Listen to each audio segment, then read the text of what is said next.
says the Ben Ish Hai, Alav Shalom. So he quotes the Gemara Shabbat Daf Lamed Gimel.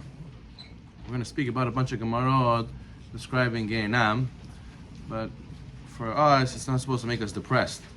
It's supposed to make us encouraged to know, just like the man who doesn't watch his health will get sick. Therefore, we are careful to take care of ourselves. So too, when we read Gemara about Gehenam, it's meant to encourage us to take care of ourselves. As it says, the Gehenom is deepened for whoever profanes his mouth. What does this mean? What does it mean deepening? Deepening the Gehenam? So he says, the Ben Ish Hai, sometimes the souls of the Tzaddikim are led near the entrance of Gehenam in order to draw souls out.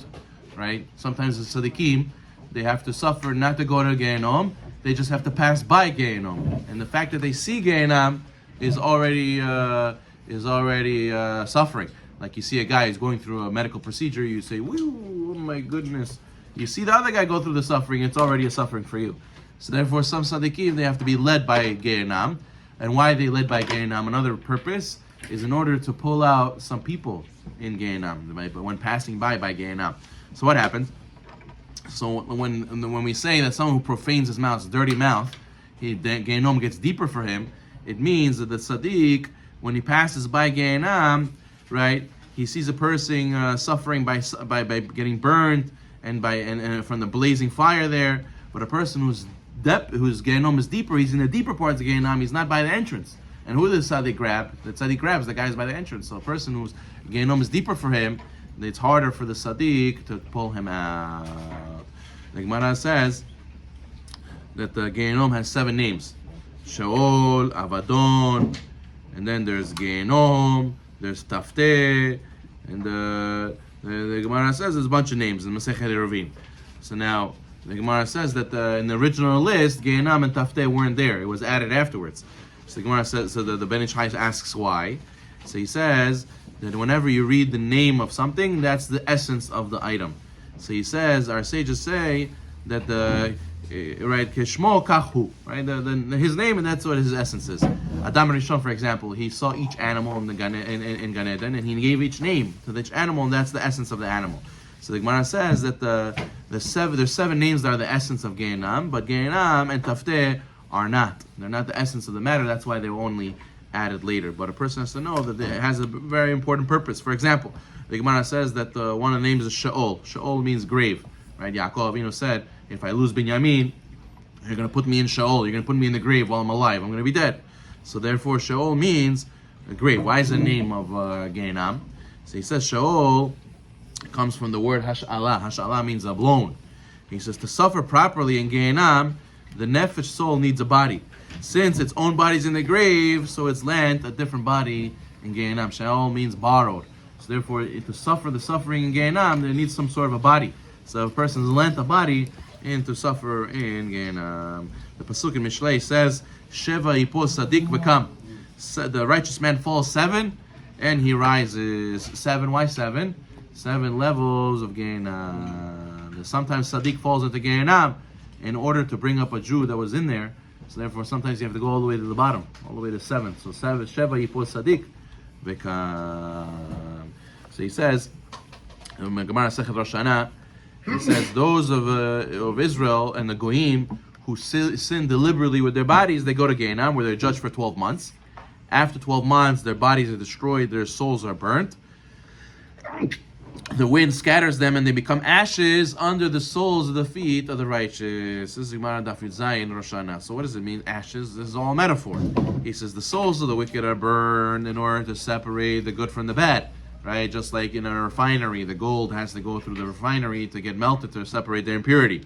But if there's so much bad and it's not enough, there's so little good, so it's not enough that there remains to give them independent identity. Sometimes there's so little. Yeah, sometimes there's so little that there's nothing left for it to take. So he says, so what do we do? So he says they get added to the tzaddikim. The ashes get put under the souls of the tzaddikim, meaning they don't have enough to exist on their own, so they get added to the souls of the person's foot. Efer is also the same letters as pe'er, which is glory. It's the Jews were meant for glory, and therefore Hashem, don't think that the ashes, Efer, is to destroy you, it's to uplift you, to give you glory, to take the good and to leave behind the bad. The person has to look at it, Gehenom, as like as a dry cleaning. You have a stain, it's very unfortunate, you have a stain, you have to scrub it very hard, it's painful to the fabric to remove it, but we have to remove it. The Gemara says there are 5 1/60th, the Gemara says brachot, right? Fire here is 1/60 the fire Gehenom, right? And Shabbat is 1/60th of Gan Eden, and then sleep is 1/60th death, and dreaming is 1/60th of prophecy, right?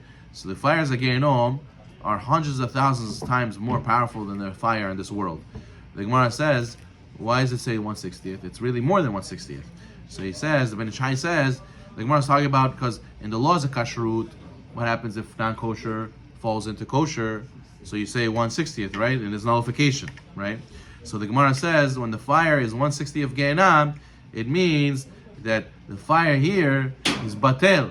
It's batel to the fire of Gehenom. It's nothing. It's almost nothing compared to the fires of Gehenom. Okay, good. So now the Gemara says in Sechet Yuma, woe is to the Torah scholars who study Torah but have no yirat shamayim. And Rava said to the sages, well, please don't inherit 2 Gehenoms. What does it mean 2 Gehenoms? So the Gematria of Yira, if you do Gematria Yira is Yud 10, Resh 200, right? Aleph is 1 and Hey is 5. So what do you have? You have the double Gematria Gehenom. To teach you that someone who doesn't have Yirat Shamayim, he has 2 Gehenoms. The sages tell us there's 2 Gehenoms. There's Gehenom of ice and there's Gehenom of fire. And there's Gehenom of snow.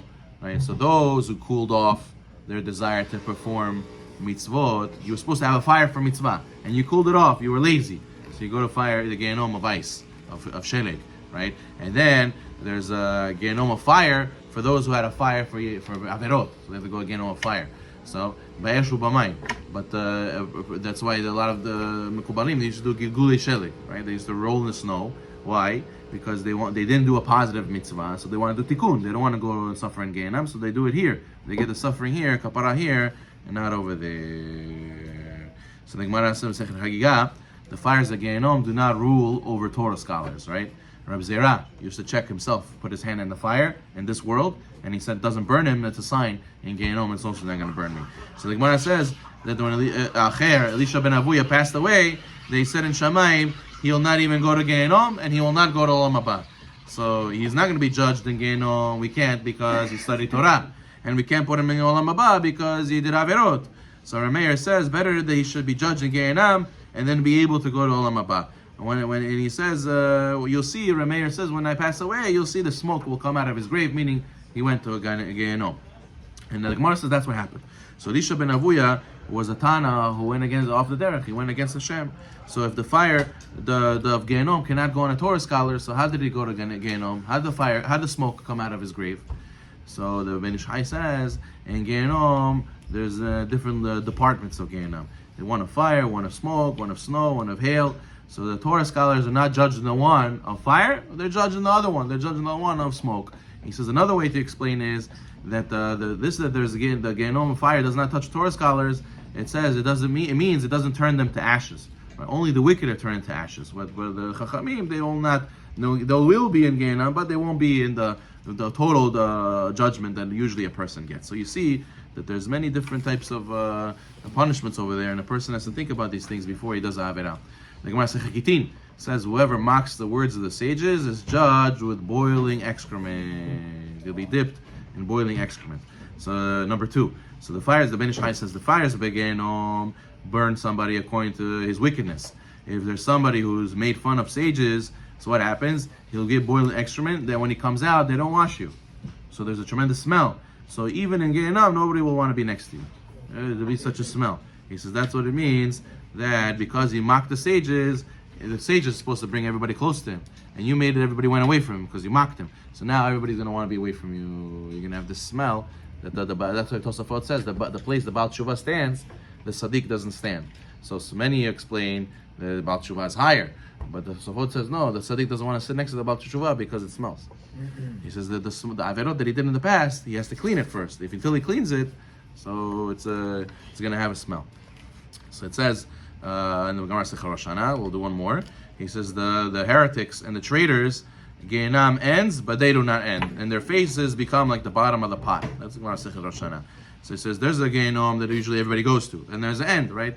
The minhag is that we say Kaddish 11 months, we stop for 1 week, and then we continue till the end of 12 months, because we don't want to say Kaddish 12 months straight. The Rama says, because we don't want to show as if he stayed in Gehenom the whole 12 months. We don't want to say that he was a sinner, so we have a minhag to stop.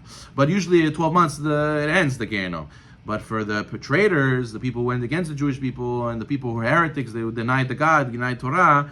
So over there, the Gemara says his personal Gehenom doesn't end. Why? He says because there's another Gehenom he gets. It says their faces become like the bottom of a pot. When a pot is on the fire, what's the bottom get? The bottom it gets hurt the most, right? It gets ruined the most. It gets the blackest and the hottest. The bottom. It says when a wicked person burns a Gehenom, they go and they blacken their face. Because the Gemara says that in the future, when we go to Gan Eden and Gehenom, you're going to be able to see the sins of a person on his face. Right? So whatever you did, everyone's going to be able to see it, right? Understand right away what you did. So therefore, their face will be like the blackened, like the pot, because their face is going to be everything written what they did, and you're going to see what they did. So therefore, they're going to have not just the Gehenom of the fire, Gehenom of embarrassment. The embarrassment is the worst. That's why it says in Pirkei Avot, it says that the person has to, what was it?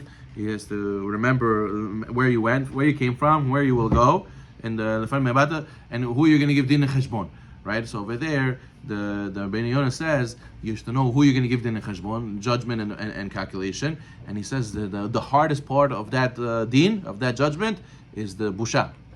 He says the embarrassment. You're going to see all the averot is one thing, but the embarrassment, and that embarrassment never leaves, because neshama is ruchani. Only we're in gashmiut, when we're physical, so we get angry 2 days before, it goes away. You were jealous 2 days before, it goes away. Your neshama, the body forgets. Neshama never forgets.